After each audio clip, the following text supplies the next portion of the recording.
Someone has to provide since our sister's still a broke loser. My brother said that into a yard full of lawn chairs and paper plates at my mother's Sunday barbecue. He just announced he was buying her a new car. Everyone laughed. My uncle raised his beer. My mother smiled like she'd raised royalty. I didn't argue. I didn't raise my voice. I reached into my bag, pulled out a bank ledger, and set it flat on the picnic table. 47 transfers. $3,150 every single month. 6 years. The mortgage on the house my brother was standing in front of had been paid in full by the broke loser, every single time.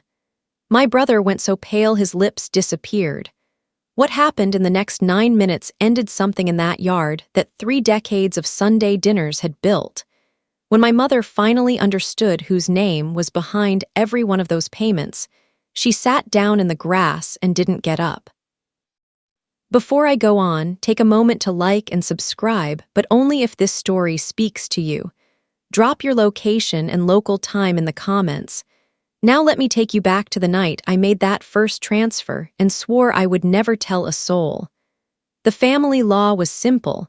My brother David was the son, and the rest of us were just lucky to feel the heat. 6 years ago, that sun went dark for a second. My father died on a Tuesday morning. He didn't leave a note or a long-winded goodbye. He just left an empty chair at the breakfast table and a mountain of debt that could bury a small city. There was no life insurance. There were no savings. What he did leave was a 4-bedroom colonial in the suburbs with a mortgage that felt more like a ransom note. I remember my mother sitting on the floral sofa, her face gray, clutching a stack of past due notices. "We're going to be on the street," she wailed. "Your father promised me I'd never have to leave this house. Now look." David was 24 then. He stood in the middle of the living room, chest puffed out, wearing a suit he hadn't paid for yet. "Don't you worry, Mom," he said, his voice echoing off the high ceilings. "I'm the man of the house now. I'll take care of everything. I won't let them take your home." It was a beautiful lie. David had exactly $84 in his checking account and a maxed-out visa. But my mother looked at him like he'd just descended from a cloud. She wiped her eyes and nodded, finally breathing again. I was 22, working 16 hours a day at a remote tech startup. I saw the numbers. I knew David's plan was nothing but smoke. But I also saw the way my mother's hands shook. I couldn't let her lose her dignity, and I couldn't let her know her golden boy was a fraud. That night, I sat at my laptop until 3 in the morning. I set up an anonymous trust, Bridge Harbor Holdings. It sounded official. It sounded like a bank. Then I called my mother and told her I'd spoken to a contact at the mortgage company. I lied and said the bank had granted a hardship freeze because of Dad's passing. "They're moving the payments to a private management trust, Mom," I told her. "It's all handled. You won't even see the bills." The truth was, I was the trust. Every month, like clockwork, I wired $3,150. It was nearly my entire take-home pay. Within a year, the myth had solidified. David was the provider. He handled the stressful finances and the manly details, while I was just the quiet girl in the corner with her little computer job. At the funeral, the house was packed with people smelling of lilies and damp coats. I felt like a ghost in my own life until I felt a hand on my shoulder. It was Aunt Clara, my dad's older sister. She didn't join the circle of aunts fluttering around David. She found me in the kitchen, staring at a stack of unpaid funeral expenses. She didn't say a word at first. She just took a plate, piled it with ham and potato salad, and pushed it toward me. "Eat, Heather," she said, her voice low and gravelly. "You're disappearing." She squeezed my hand, her eyes scanning my face, then the room, then David, who was currently receiving a round of applause for managing the estate. Clara knew my father. She knew he was a mess. And she knew David was a mirror image of him. She gave me a look, a sharp, knowing flash that told me she saw exactly who was holding the walls up. I didn't say anything. I just ate the cold potato salad while the noise of my family celebrating David's heroism filled the hallway. A few days later, a thick manila envelope from the bank arrived. It was addressed to David. I watched from the kitchen as he sat at the head of the table, sliced it open with a silver letter opener, and scanned the contents. He didn't understand a word of it. He didn't know the escrow rates or the interest breakdown, but he leaned back, tapped the paper, and looked at Mom. "Everything is under control," he said. "I've got the bank right where I want them." I turned back to my laptop. My bank balance was $12.40. I had exactly 3 weeks to find another $3,000, or the roof over his head would belong to the state. 3 years into the lie, the hierarchy had hardened into concrete. David wasn't just the man of the house. He was a self-appointed tycoon of the suburbs. He'd landed a mid-level sales job selling medical equipment, a role that mostly involved him driving a company car and taking clients to expensive lunches on a revolving credit line. But to hear him tell it at Sunday dinner, he was personally keeping the American healthcare system afloat. He started dressing the part.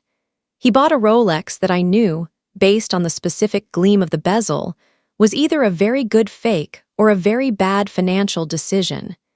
He wore Italian leather shoes that clicked sharply against the hardwood floors I had paid to have refinished the previous summer after a pipe burst in the wall.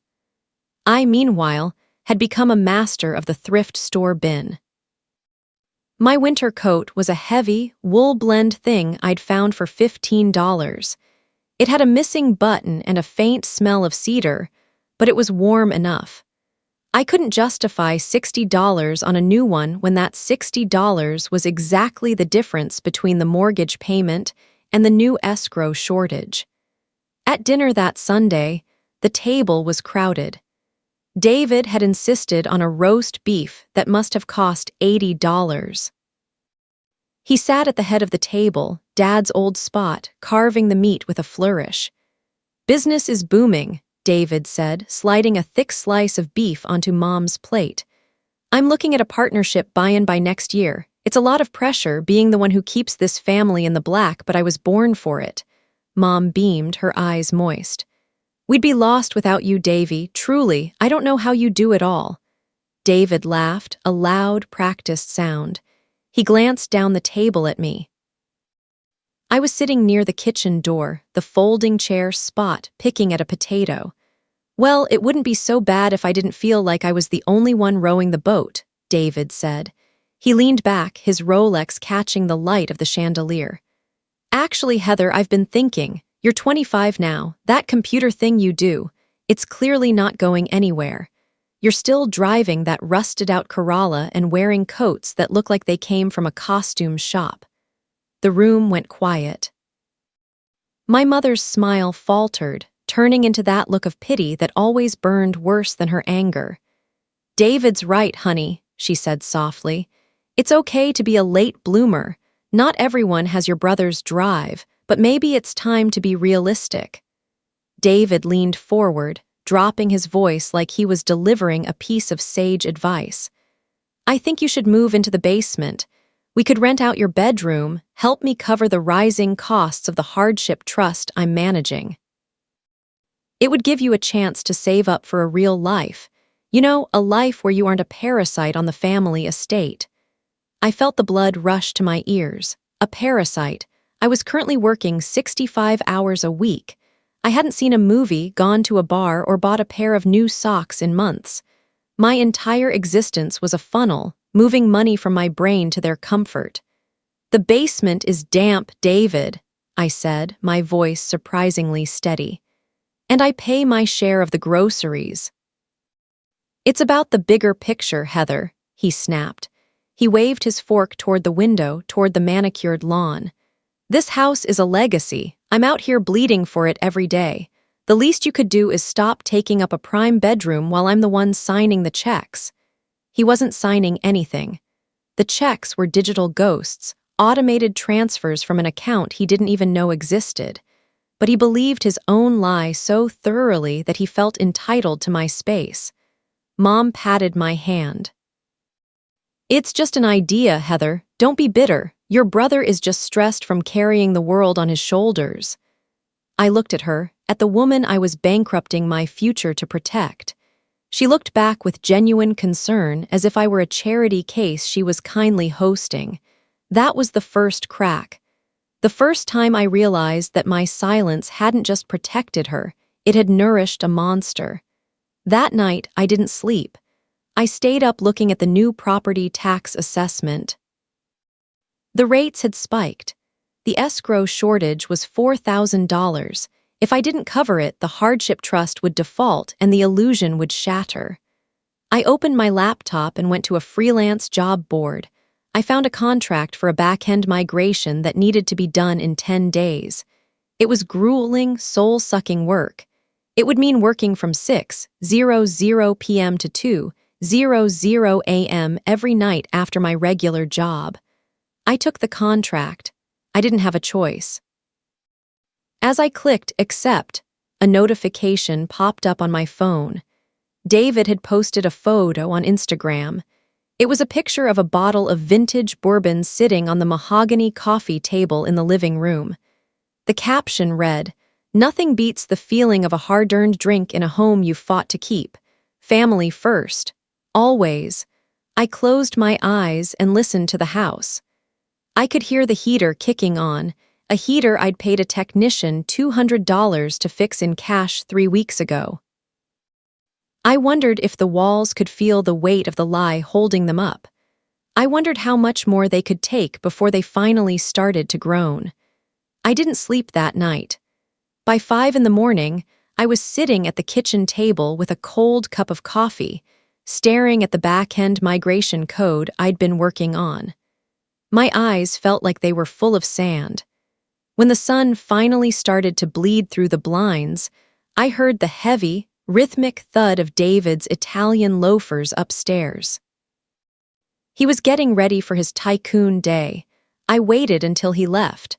I waited until the sound of his leased luxury SUV faded down the street before I went into the living room. My mother was there, watering the ferns my father had bought her 10 years ago. She looked peaceful, humming a soft tune, completely insulated from the reality of the bills sitting in my bag. "Mom," I said, leaning against the doorframe, "we need to talk about the house." She didn't stop watering. "If this is about David's suggestion, Heather, don't be difficult. He's just trying to find a way to make ends meet for all of us." "It's not about the basement," I said, walking over to her. "It's about the house itself. It's 4 bedrooms, it's 3,000 square feet. The taxes just went up again and the maintenance it's a lot. I think we should consider downsizing. We could find a beautiful 2-bedroom condo near the park. You'd have less to clean and the financial strain would be gone." The watering can stopped mid-pour. My mother turned to me and for a second her face wasn't gray or tired. It was sharp, cold. "Financial strain," she hissed. "What strain? Your brother handles everything. He tells me every single month that he has it under control. Are you calling him a liar?" "No, Mom, I'm saying that regardless of who pays, the cost is objectively too high. It's a burden. If we sold now, we'd have a massive cushion. You'd be safe." She slammed the watering can down on the mahogany side table. Water splashed onto the wood I'd polished just 2 days ago. "Safe," she shouted. "I am in my husband's home. This is his legacy. You want to sell it because you're bitter. You're unsuccessful, you're stuck in that dead-end job, and you can't stand that your brother is the one who stepped up. You want to strip me of my dignity just so you don't have to feel like a failure in this house." "Mom, that's not it at all. Get out," she said, her voice shaking with a rage that terrified me. "Go to your little room and do your little computer work. But do not ever bring up selling this house again. You are a guest here, Heather. David is the provider. You would do well to remember that." I backed away. The air in the room felt heavy, like the oxygen was being sucked out of it. I went to my room, shut the door, and tried to focus on the migration code, but the letters just blurred into static. 2 hours later, my door flew open. It didn't creak, it slammed against the stopper. David was standing there. He hadn't even taken off his sunglasses. He looked like a caricature of a powerful man, his chest puffed out, his jaw set. "What did you say to Mom?" he demanded. "I suggested we downsize, David. It's a rational financial move." He walked into my room, invading the only 6 feet of space I had left. He leaned over my desk, his shadow falling across my laptop. "Let me make this very clear to you, little sister. You don't make rational moves here. I do. I am the one dealing with the banks. I am the one keeping the lights on. You are a broke loser who can barely afford her own gas." He reached out and tapped the screen of my laptop. "If you ever stress her out like that again, if you ever put ideas in her head about leaving this house, I will ban you from this family. I will have you out on the street so fast your head will spin. You think you're so smart because you know how to code. You're nothing. You're a ghost. And if you don't start showing some gratitude for the roof I put over your head, I'll make sure you're a homeless one." "I'm paying for—" The words were on the tip of my tongue. I wanted to scream the dollar amount. I wanted to show him the ledger, but I looked at him, really looked at him, and saw the absolute, terrifying depth of his delusion. He truly believed it. He had built a fortress of lies so high he couldn't see the ground anymore, and my mother was his primary architect. "Get out of my room, David," I said, my voice barely a whisper. "Gladly," he spat. "And don't bother coming to Sunday dinner tonight. You aren't welcome until you apologize to Mom for your broke mentality." He turned and marched out, his heels clicking like a countdown. I stood there for a long time. Then I grabbed my keys and my laptop bag. I walked out the front door, down the steps I'd paid to have de-iced, past the bushes I'd paid to have trimmed. I sat in my Corolla, the engine groaning as it struggled to start. As I backed out of the driveway, I looked up at the house. It looked beautiful in the afternoon sun. Sturdy, permanent. I realized then that I wasn't just paying for a house. I was paying thousands of dollars a month to fund the very people who were using my silence as a weapon against me. I was financing my own execution. I didn't go to dinner. I drove to a 24-hour diner, ordered a black coffee, and opened my laptop. I had 10 days to finish the migration. I had 10 days to decide if I was going to keep setting myself on fire to keep them warm. My car finally gave up on a Tuesday night. It happened on a stretch of I-95 where the streetlights are spaced too far apart, leaving pockets of absolute blackness between the flickering orange glows. The engine made a sound like a chest full of silver being dropped down a flight of stairs, and then the power steering vanished. I managed to muscle it onto the shoulder just as the rain began, a cold, needle-sharp downpour that turned the world into a gray blur. I sat there for a minute, gripping the steering wheel until my fingers cramped. I reached for my phone to call a tow truck, but then I remembered. I had logged into my banking portal at 8:00 a.m. that morning. I had watched $3,150 leave my account to satisfy the mortgage on a house I wasn't welcome to eat dinner in. After that transfer, my balance was $4.12. The tow was $80. My credit cards were maxed from the property tax bridge loan I'd taken out 2 months ago. I was 28 years old, I had 2 degrees, I was a senior developer for a tech firm, and I didn't have enough money to get my car off a highway shoulder. I leaned my forehead against the cold glass of the window and cried.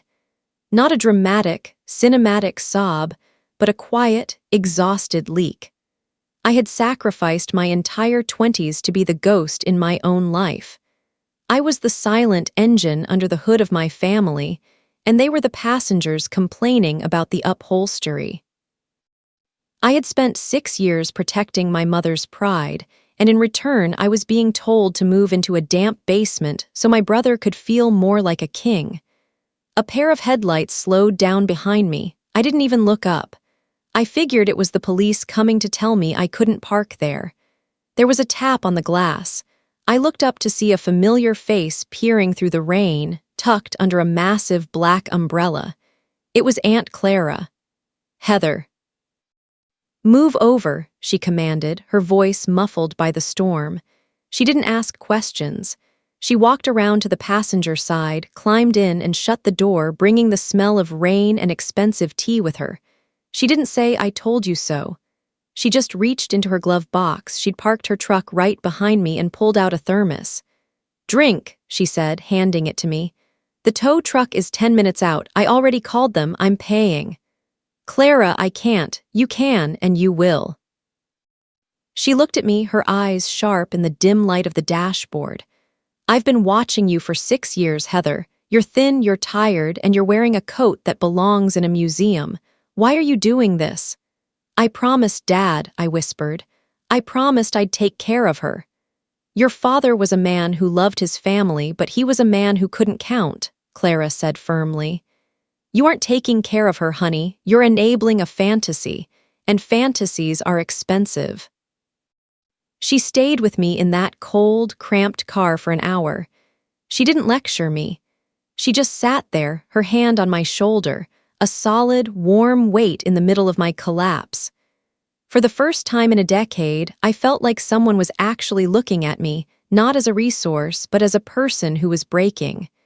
Just as the tow truck arrived, my phone buzzed in my lap, a notification from Instagram. It was a photo of David. He was sitting at a candle-lit table, a $400 dry-aged ribeye in front of him and a glass of dark red wine in his hand.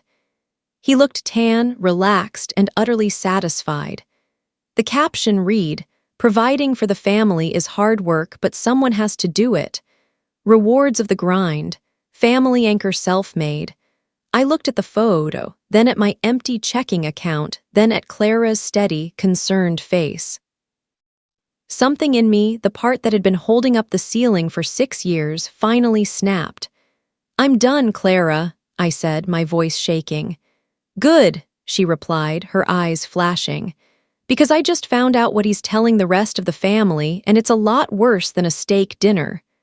The rumors didn't travel like a fire. They traveled like a slow, toxic leak. It started with small things.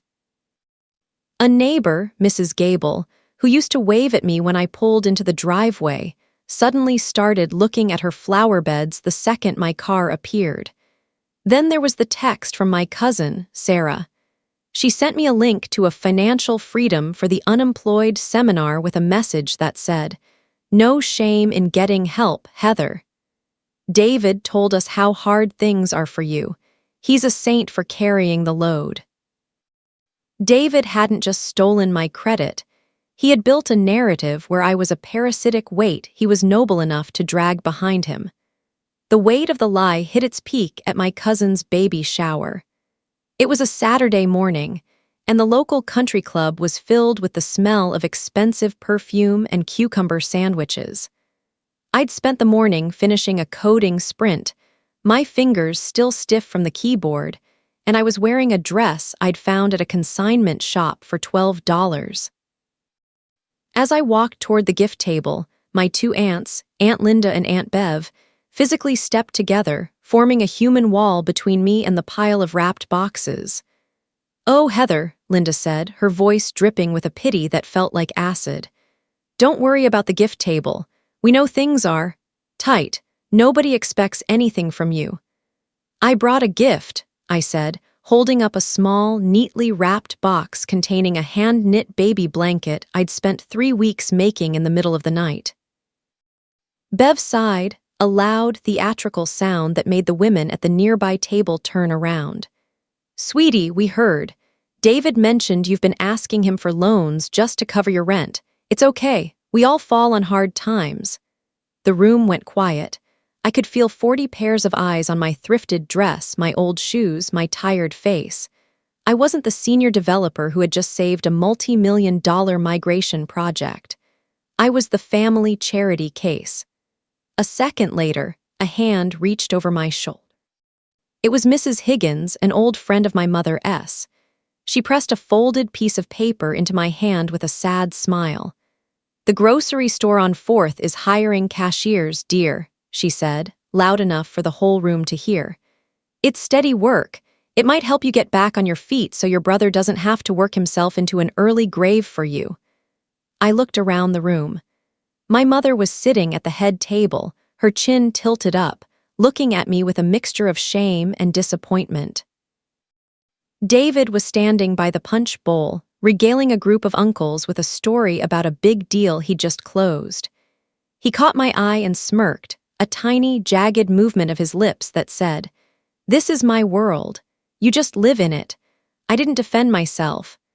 I didn't tell them I was the one who had paid for the very sandwiches they were eating through the trust's discretionary fund my mother insisted on. I just turned and walked out, the grocery store flyer crumpled in my fist. As I reached my car, my phone buzzed. It was a group text from David to the entire family. "Big barbecue at Mom's next Sunday at 2:00 p.m. I have a life-changing surprise for her. Everyone needs to be there to see what happens when hard work pays off. Don't be late." I looked at the house I was paying for, then back at the flyer in my hand. The life-changing surprise was coming, but it wasn't going to be the one David planned. I didn't go back to the house after the baby shower. I couldn't. The air in that neighborhood felt like it was made of the same thick, oily lies David had been breathing into it for years. I drove to my apartment, a place my mother had visited exactly twice in 3 years, both times to complain about the parking, and sat in the dark. The knock on my door came at 8:00 p.m. It wasn't the aggressive, heavy thud of my brother. It was a rhythmic, steady tap. I opened it to find Aunt Clara holding a paper bag that smelled like real ginger and expensive soup. "You look like a Victorian orphan, Heather," she said, stepping past me into the kitchen. "Sit down. I'm making tea, and you're going to stop vibrating with stress for 5 minutes." Clara didn't bother with the "how are you" pleasantries. She moved through my small kitchen with a terrifying efficiency. She draped a heavy wool blanket around my shoulders, pushed a steaming mug into my hands, and sat across from me. For a moment, we just sat in the quiet. "I looked at the estate records again today," Clara said, her voice dropping that gravelly tone she used when she was being serious. "I remember when your father died. I saw the debt. I saw the mortgage. And I've been watching David's Instagram. A man who makes $75,000 a year in medical sales doesn't buy vintage bourbon and leased Land Rovers while paying a $3,000 mortgage and property taxes. The math doesn't exist." I looked down at my tea. "I promised Dad, Clara. He was so scared she'd lose the house. He's dead, Heather, and he wouldn't want his daughter to be a ghost so his son can be a king." She reached across the table and turned my laptop toward her. I hadn't closed the banking portal. The screen was still glowing with the transaction history of Bridge Harbor Holdings. Clara's eyes narrowed as she looked at the number, $3,150.00. "There it is," she whispered. "Every month, 47 times." She looked up at me, and for the first time I saw real anger in her eyes, not at me, but for me. "Do you know what he told your Uncle Jim? He told him he's been paying your car insurance for 2 years because you're unemployable. He's using your money to buy the rope he's hanging your reputation with." She stood up and walked around the table, her hand landing heavy and certain on my shoulder. "You've paid your dues 10 times over, honey. Protecting your mother's pride has only funded your brother's cruelty. It ends now. Not tomorrow, now." "What do I do?" I asked, my voice finally breaking. "Log in," she commanded. My fingers hovered over the keyboard. My heart was hammering against my ribs like a trapped bird. If I stopped, the bank would call. The hardship freeze would melt. The world my mother lived in would catch fire. "Heather," Clara said softly, The truth isn't what's going to hurt her. The lie is what's killing you. Stop the transfers. I clicked the Settings tab. I navigated to Recurring Payments. I saw the schedule. Next transfer, Sunday 2:00 p.m. The exact time of David's big barbecue. I hit Cancel. A small box popped up on the screen. Are you sure you want to cancel this recurring transfer? I looked at Clara. She nodded once. I clicked Yes. The screen refreshed. Status inactive. Good, Clara said, her voice sharp and cold. Now we aren't just going to stop paying. We're going to show them exactly what you've been buying for 6 years. You're going to that barbecue, Heather, and you aren't going as the broke loser. She reached into her bag and pulled out a business card for a private branch manager at the bank my father had used. I called Mike. He's an old friend. He's waiting for you to come in tomorrow. He knows exactly what you need. I didn't feel like I'd won yet. I felt like I'd just stepped off a ledge. But as I looked at that inactive status, I realized the house wasn't my responsibility anymore. It was just a building. And for the first time in 6 years, I wasn't the one holding the roof up. I didn't go to sleep after clicking that button.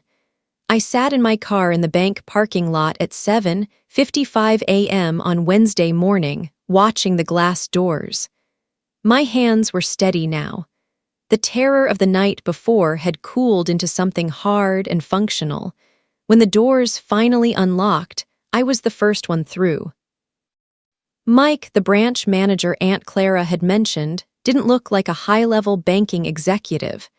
He was a quiet man with silver-rimmed glasses and a workspace that smelled like old paper and peppermint. He looked at the business card Clara had given me, then looked at me, his eyes softening behind his lenses. Clara told me you'd be coming, he said. She told me what you've been doing for that property. 6 years, Heather. That's a long time to carry a mountain on your back. I need the records, Mike, I said. I wasn't there for sympathy. I was there for ammunition. Every single one. I need them certified, bound, and stamped. I need the proof that Bridge Harbor Holdings is me, and that every dollar that touched that mortgage came from this desk. He nodded, turning to his computer. It'll take me a few hours to pull the archive transfers and get the stamps from the notary, but I'll have it ready by lunch. I spent those hours in a nearby coffee shop, working. My productivity was through the roof.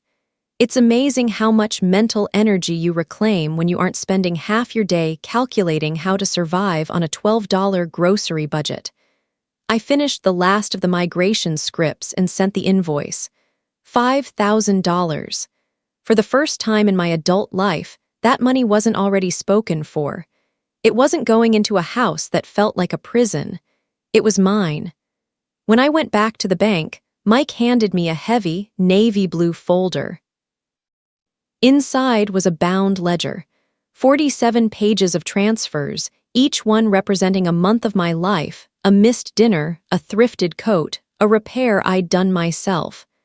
On the very top were the state incorporation documents for the trust. My name, Heather Ann Miller, was listed as the sole proprietor and financier. Is this everything? I asked. It's more than everything, Mike said. I also included the property tax receipts. Since you paid those through the trust's escrow bridge, your name is on the legal filings for the tax compliance. Your brother's name isn't on a single document in this building, Heather, not one. I tucked the folder into my bag. It felt heavy, physically heavy, like I was carrying the actual weight of the house inside it. As I walked to my car, my phone buzzed. It was the family group text again. David had posted a photo of a gourmet catering van. Pre-ordering the spread for Sunday, he wrote, "Only the best for Mom. She's been through so much, she deserves a provider who doesn't cut corners. See you all at 2:00 sharp. Heather, if you're coming, park on the next block. My associates are coming and I need the driveway clear for the Land Rover and the catering team." I didn't reply. I didn't need to. I looked at the navy blue folder on my passenger seat. The leverage was confirmed. The hardship freeze was officially over. On Sunday, the bank would be calling the house because the automated transfer would fail for the first time in 6 years. The system I had built to protect them was about to become the hammer that broke the glass. I drove home, and for the first time in years, I didn't check my bank balance before I went into the grocery store.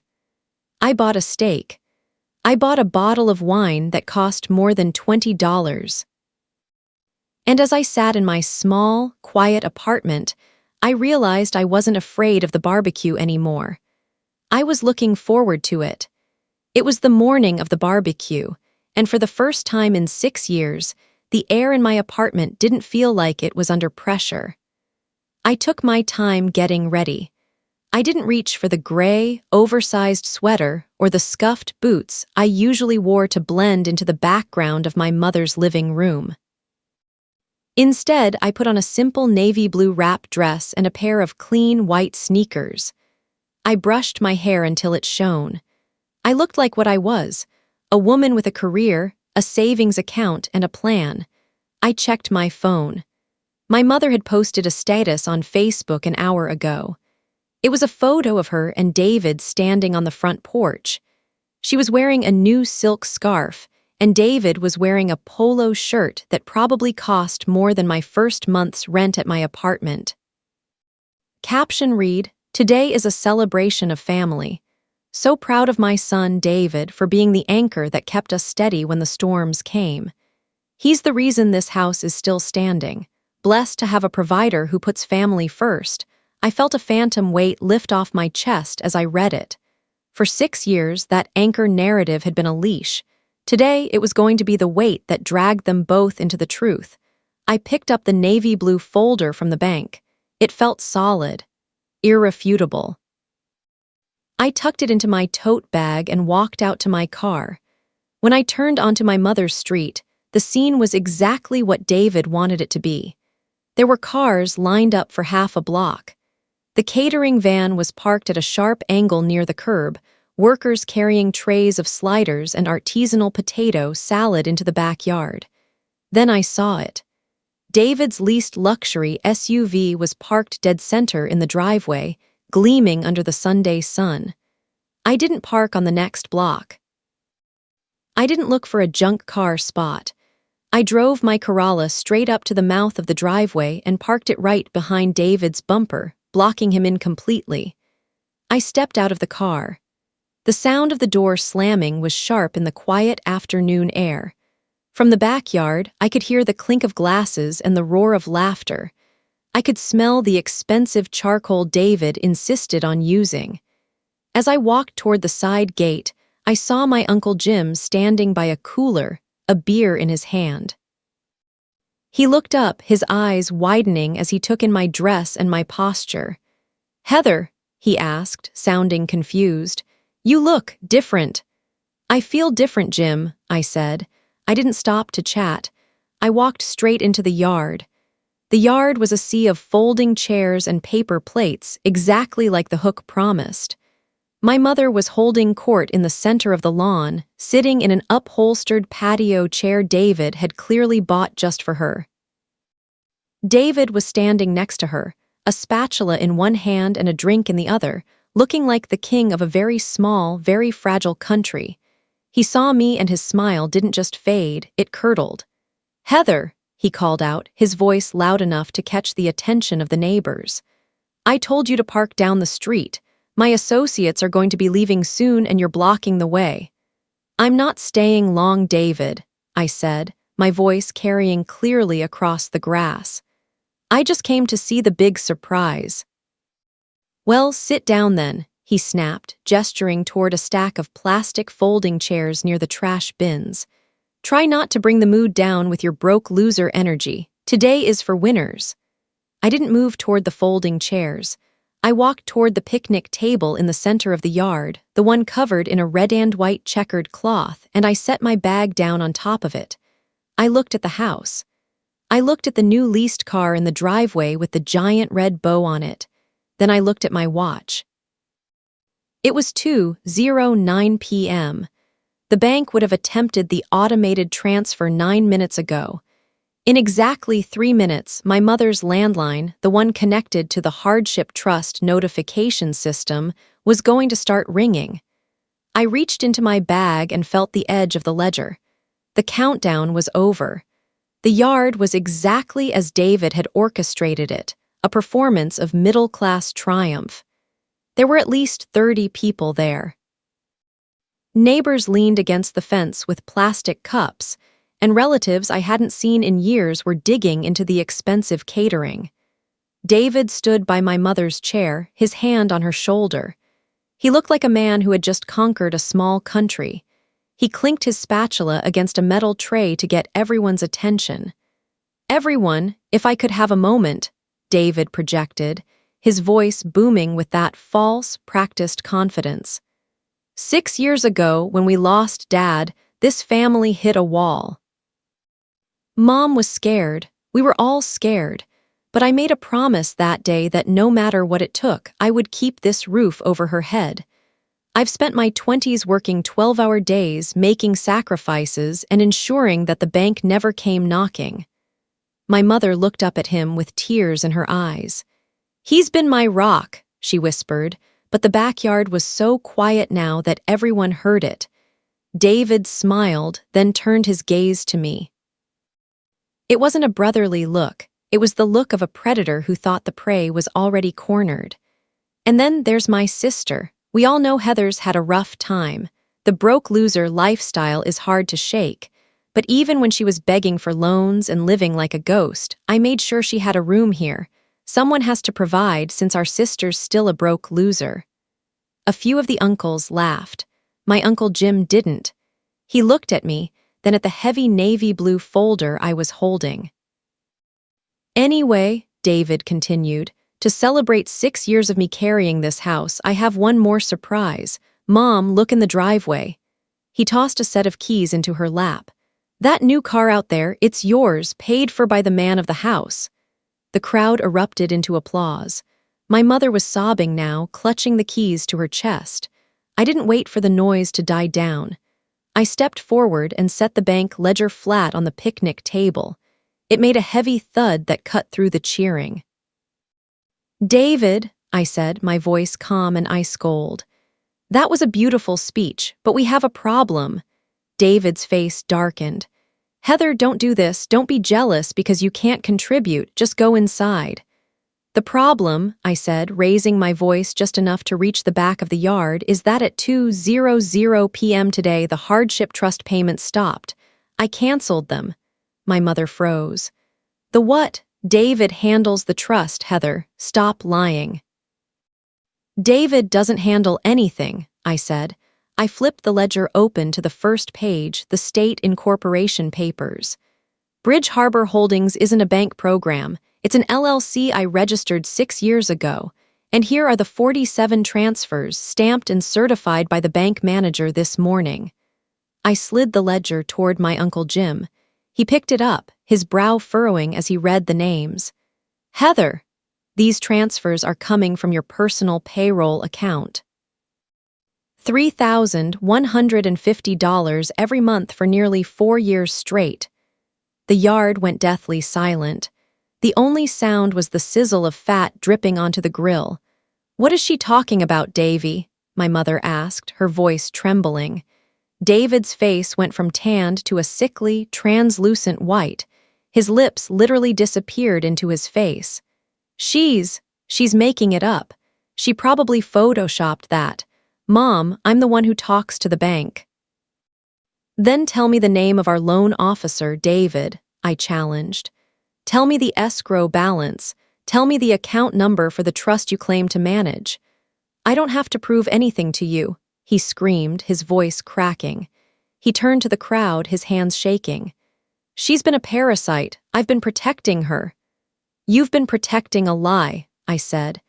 "You spent your commissions on Rolexes and leased SUVs while I worked 2 jobs to pay the mortgage on the house you're standing in front of. You told the family I was a broke loser, so they wouldn't ask why I was wearing thrifted coats while you were eating $400 steaks." Just then, the sliding glass door opened. Aunt Clara walked out, holding the cordless landline phone from the kitchen. It was beeping, the specific, rhythmic beep of a priority message. "It's the bank, Sylvia," Clara said, handing the phone to my mother. "They're calling because the monthly mortgage payment from Bridge Harbor didn't clear. They want to know why the sole financier, Heather Miller, revoked the authorization." My mother took the phone like it was a live grenade. She looked at the screen, then at the ledger, then at David. "David," she whispered. "Whose money has been paying for my life?" David broke. He didn't apologize. He didn't explain. He panicked. "You told me the bank froze the payments." He shouted at our mother, his face contorted with rage. "You told me Dad had a deal. How was I supposed to know she was the one paying? I've been putting my money into the car and my life. How am I supposed to pay for this house now?" The silence that followed was absolute. He had just admitted in front of everyone that he hadn't put a single cent into the roof over her head. He had just admitted he was a fraud. Uncle Jim set the beer down. He looked at the keys in my mother's lap, then at the leased SUV. He walked over to David, took the spatula out of his hand, and laid it on the grill. "Get out of the yard, David," Jim said, his voice thick with disgust. "Jim, wait, I said get out. You've been slandering your sister for 6 years while she kept you in luxury. You're pathetic." David looked around the room. He looked for an ally, but everyone was looking away. The neighbors were staring at their feet. My aunts were huddled together, whispering. The defection was total. David turned and stormed toward the side gate, nearly knocking over a tray of sliders. We heard his SUV roar to life, the tires screeching as he peeled out of the driveway I had blocked him in. He had to drive over the curb to get out. My mother didn't scream, she didn't cry. She looked at the navy blue folder on the table, then at the house she'd lived in for 30 years. Then she slowly lowered herself. She didn't look for a chair. She just sat down in the grass, her silk scarf fluttering in the breeze, and stared at nothing. I picked up my bag. I didn't feel the rush of victory I expected. I just felt light. "I'm going home, Mom," I said. She didn't look up. I walked past the empty chairs and the paper plates, past the house I had bought 47 times over, and got into my Corolla. 9 minutes. That's all it took to dismantle 30 years of Sunday dinners. I didn't go back to the house for my things that night. I didn't need to. Most of what I owned was already in my apartment, and the rest was just fabric and paper, ghosts of a life I was no longer living. The fallout was quiet at first, then absolute. When the $3,150 stopped hitting the trust account, the hardship-freeze facade didn't just crack, it evaporated. The bank didn't care about David's leased SUV or my mother's silk scarves. They cared about the balance. Without my monthly injection of cash, my mother turned to her provider son. For 2 months, David tried to maintain the lie. He drained his meager savings and maxed out 3 more credit cards trying to cover the mortgage and the property taxes. But you can't build a foundation out of thin air. By the 3rd month, the luxury SUV was repossessed from the driveway in broad daylight. The neighbors, the ones who had once looked at me with pity, watched from their porches as the Land Rover was hooked up to a tow truck. David didn't stay to help. The moment the money ran out and the social shame became too heavy to bear, he packed his designer bags and moved 2 states away. He didn't leave a forwarding address. He left my mother with a house she couldn't afford and a reputation that had been burned to the ground. The bank eventually put the house up for a short sale. My mother moved into a small, subsidized senior apartment on the other side of town. We don't speak much. When we do, the conversations are brief about the weather or her medication. She never apologized. I think in her mind the sin wasn't David's lying or her own cruelty. The sin was me finally stopping the fire. As for me, my world got smaller, quieter, and infinitely more beautiful. With the $150 I was saving every single month. I did something I'd never dreamed of. I bought my own home. It's not a colonial with a wraparound porch or a legacy to maintain. It's a small, mid-century modern house with huge windows and a garden that grows wild lavender and mint. Last Sunday, I held my own dinner. There were no paper plates and no performance of power. Aunt Clara came over wearing a bright yellow sweater and carrying a bottle of crisp white wine. We sat on my new patio, listening to the sound of the wind in the trees. "You look different, Heather," Clara said, leaning back in a chair that was hers in a yard that was mine. "I feel like I'm finally standing on my own ground," I told her. Clara smiled and raised her glass. "To the broke loser," she toasted. "To the woman who owns the bank," I corrected. After she left, I went into my office. My laptop was sitting on a beautiful, solid oak desk, not a thrifted table with a wobbly leg. I looked at the screen. The banking portal was open, showing a healthy balance and 0 recurring transfers to anyone else's life.